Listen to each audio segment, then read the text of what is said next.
Alright everybody, so one of my neighbors has a 2016 Chevrolet Sonic, and he says his check engine light's on. The car seems to run okay, so we're going to hook it up here to the scan tool. We're going to see what we got. This is the XTOOL, the D8. Just going to try to keep that glare to a minimum. 2016 Sonic. We'll see what code we got, and we'll see what we're going to have to do to fix it.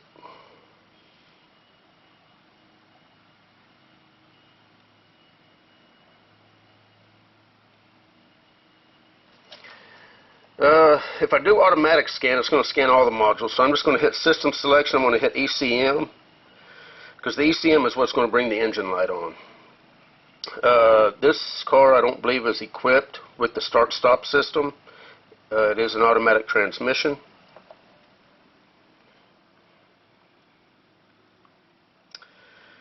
We're going to read trouble code, DTC display.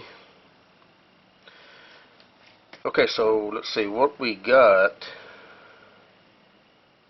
We got a 597 engine coolant thermostat heater control circuit, a 599 engine coolant temp heater control circuit high, and then a lost communication with body control module. Okay, obviously we're going to concentrate on the thermostat issues. Two codes. So I know that there's three related codes to the engine control thermostat circuit: 597, 598, and 599. Anytime you have a code that has a circuit terminology in it, that means a wiring issue. Now it could also be not the car wiring, but it could be the coil in this case the heater element. If you had a solenoid, it'd be the coil in the solenoid could be open or shorted. So the circuit isn't going to be like it's low on a fluid or anything like that. So just keep that in mind. If you see circuit, that means the computer is not happy with the actual circuit itself. So since it's saying circuit high voltage, I'd be willing to bet this has got a shorted heater element in the thermostat itself. Let's see, I think this scan tool actually has the ability to engine coolant thermostat heater, yeah, to control that that feature. Now instantly you see malfunction right here. Engine coolant thermostat heater control circuit high voltage test. So it already is seeing a malfunction. At the open test, it's not seeing that it's open. It passed that test. Engine controls low voltage, and it's fine with the low voltage test. So let me get set up here. We're going to hook a test light to this, and we're going to see if we can control it with the scan tool. Okay, so what we got is we've got the thermostat. This is the heater, this little plug right here. Don't get the cam sensor confused. That's a cam sensor right here. You've also got one over there on that cam. This is the heater circuit. So, and also notice that this right here is broke. That's the O2 sensor. So we'll have to zip tie that back on there. But let's unplug this to start with. And we'll also measure the resistance of this. But the first thing I want to do is I'm going to back probe this connector, and we're going to see if we can control it and see if we can get some indication with our test light. Now I'm going to real easily. You don't want to touch these pins, just to be on the safe side. I'm going to back probe the connector, and I try to go on the far side of the wire. That way it keeps the pins as far away as possible from each other.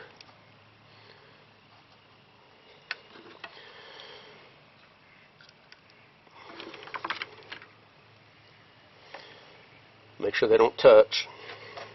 And we're going to see if that test light lights up. So all I'm going to do right here on the scan tool, if you can see, there's an increase button. So I'm going to hit increase. So right now, let's see. Okay, the command is none. So we're at 0% duty cycle. I'm going to hit increase, and that light should light if the circuit's good. Just hit increase. Okay, and you see it lighten up. I'm going to hit increase. That's, uh-oh, I hit the wrong button. Okay, there's increase. Increase again. So that right there tells me the circuit's perfectly fine. That's 30% duty cycle, and you'll also notice that let me release control of that our circuit now is okay.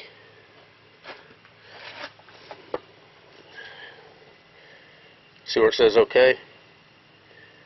Because we've got a test light in there, it thinks that it's good with the resistance of that test light. Thinks the circuit's good. So let's do this. Let's disconnect this. Take these pins out of here. And I'm going to get a meter, and we're going to ring the actual heater circuit. And I'm just going to reach down there, got it set on resistance. I'm just going to reach down there, I'm going to touch the two pins.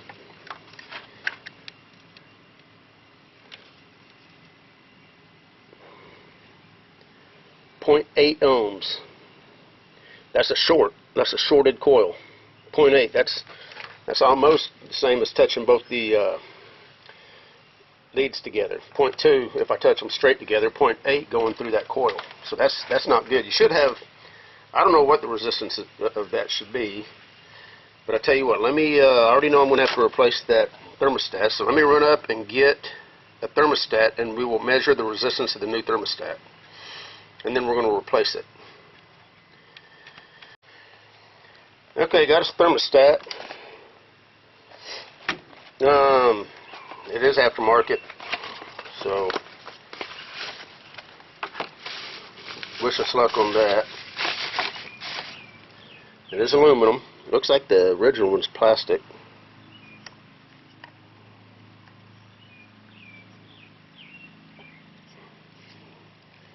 There's the heater. That's what it looks like.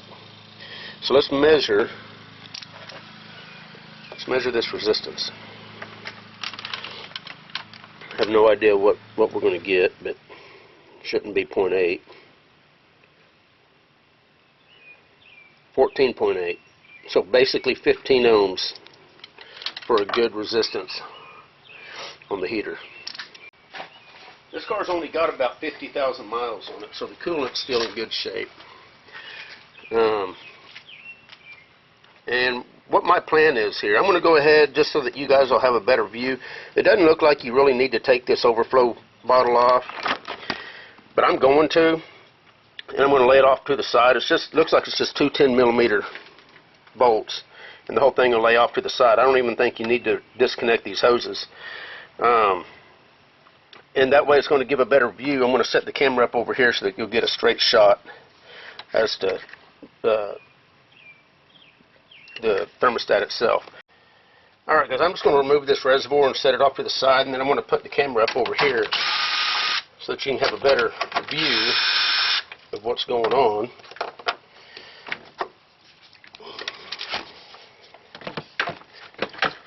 Oh yeah, that's perfect. Yeah, this should work. So there's that connector. Move it out of the way. This one is broke off. Normally it's going to be right here, so if yours is broke off, no big deal. We're just going to zip tie it. What kind of clamp we got down here?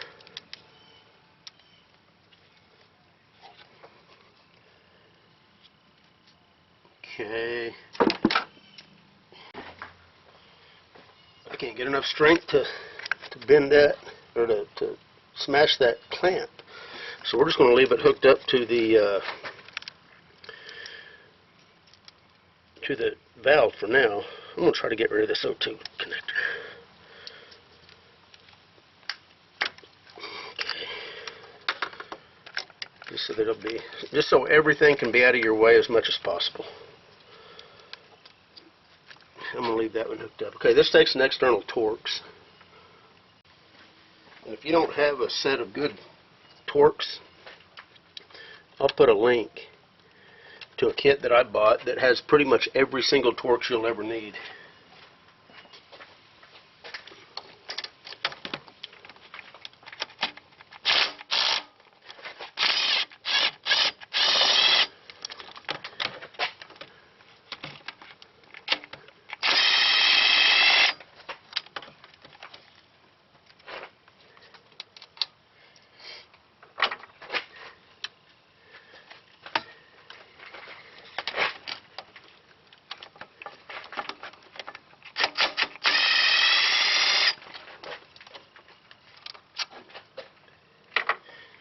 And I'm going to need a longer extension.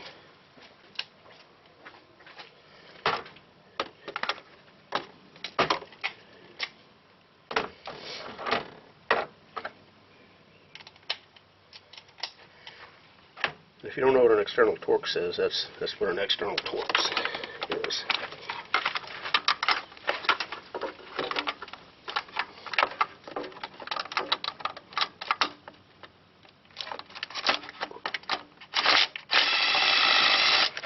Now, I do have a drain pan underneath. I didn't mention that earlier.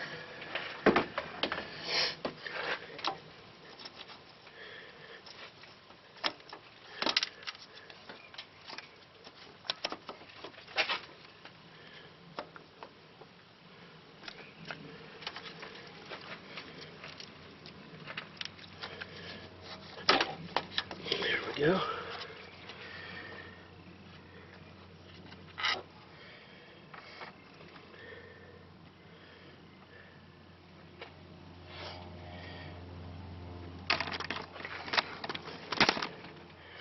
And here's the clamp.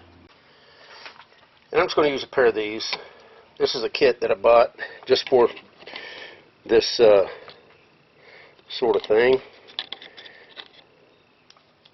And what's nice about it is they lock.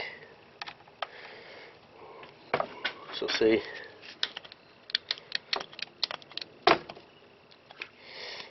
and that clamp is stuck to the hose. That's alright. So there's the old one.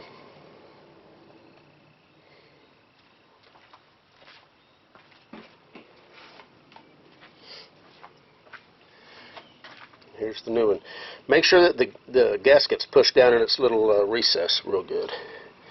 Now I'm going to hook the hose up later, not now. Make sure that this goes on the right orientation.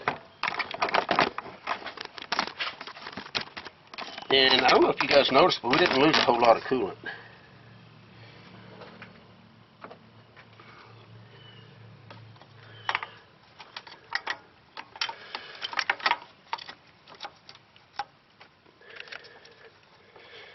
Why is this thing tight? Okay, so there's a little bracket right here. I bent it a little bit to get the old one out, but I don't want to mess. I don't want to risk messing the new one up.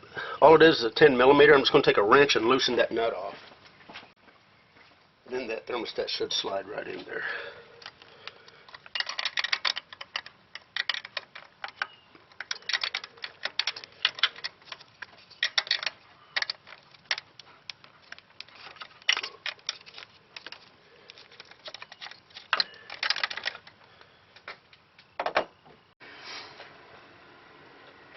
Okay, so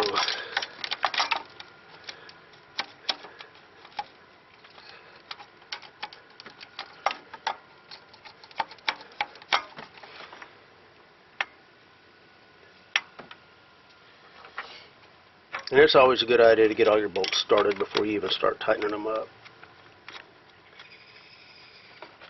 As you guys probably already know that.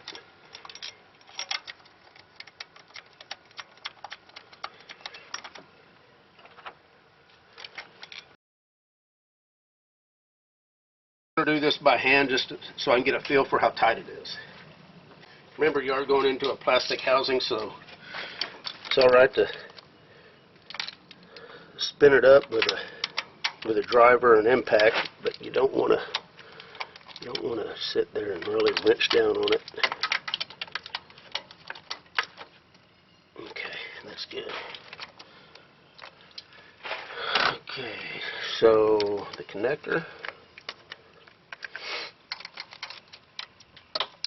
the O2 sensor, and I'm going to go ahead.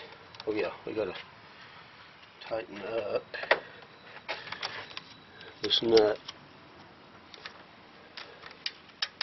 I don't think loosening this nut off really helped me much. I thought that bracket was what was holding me up, but it wasn't. Okay, I'm going to get a zip tie, and I'm going to zip tie this on real quick.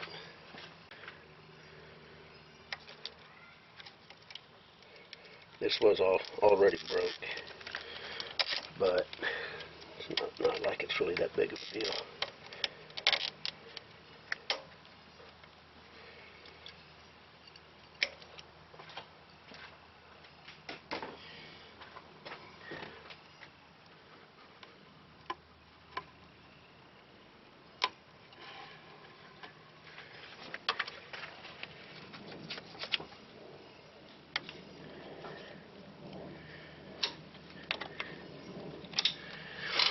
Alright, reservoir, and that's it. And again, you probably wouldn't need to remove the reservoir. I just did so that you guys could get a better view.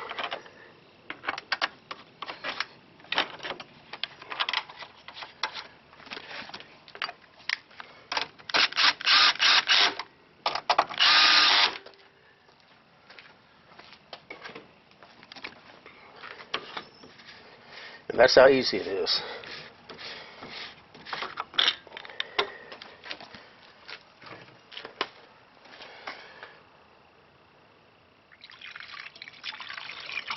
This is the original coolant. As you can see, it looks brand new. The car's only got 50,000 miles on it. And I don't think we got a whole lot out of it. Yeah, look at that. That's all that drained out, taking the thermostat off. Not enough to even put in there.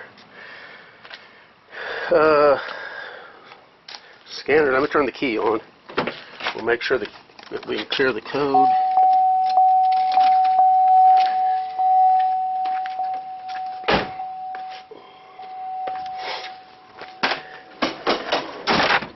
Here's that Torx kit, guys. So here's all your external Torx. Then of course all your regular Torx, including your Torx Plus, regular Torx, tamper Torx, the ones that's got the hole in it. If it's not in this kit, it's probably not very common at all. So we're going to exit out of this. We're going to go over here to read trouble codes. Let's see. Already, I didn't even clear them. Already there's no codes. So start it up. We'll let it come up to full operating temperature and make sure it's not going to leak. We'll add any coolant that we may need to get it where it needs to be. It did seem like it was a little bit low to start with. I think it should be a little higher than that. Got an arrow pointing right to this seam, and it was lower than that, so we'll add a little coolant. But anyway, we're done. Thermostat R&R. Make sure before you take off and start driving down the road, you let it come up to full operating temperature and that you have no leaks. You don't want to get 10 miles from your house and find out that now you're broke down because you had a little leak and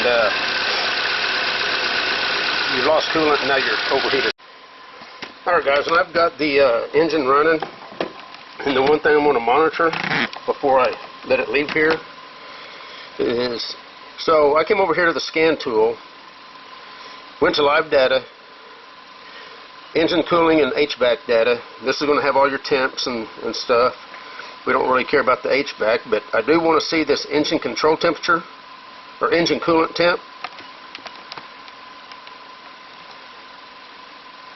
engine coolant temp, radiator coolant temp, and really that's about all I care about. So let's go over here to custom. We'll monitor just those two, and as you can see,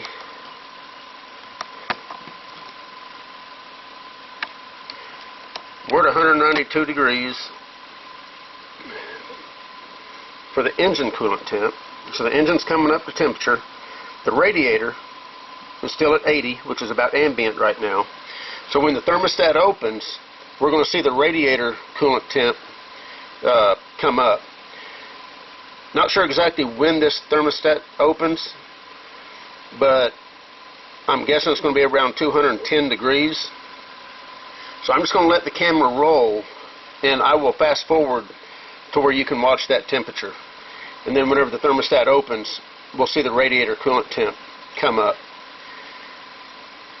So that's actually a nice feature on this particular car, that it's got a radiator coolant temp and an engine coolant temp sensor. So I'm going to go ahead and rev the engine up a little bit, get it there a little quicker.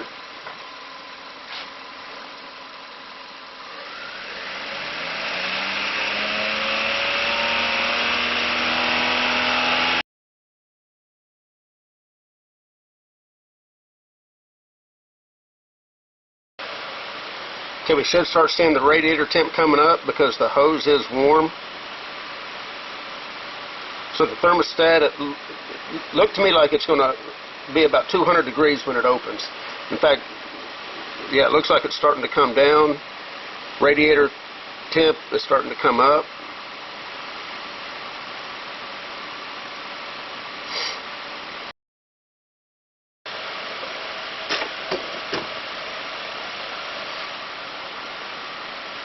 So I guess about 200 degrees is when the thermostat opens, it looks to me like. So we'll let it run here for just about 5 minutes and call it done.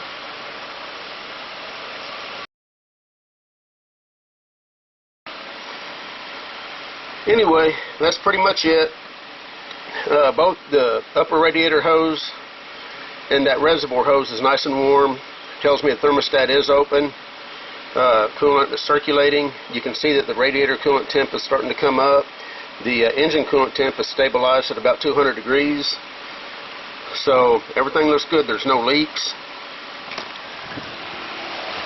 And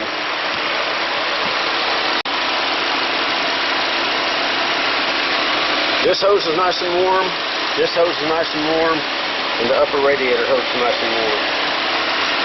So if all that's warm and your engine's not overheating, that means the thermostat's open, coolant is circulating. I'm going to go ahead and top this off to where it should be, and then this will be done. Anyway, you guys take care. We'll see you in the next one.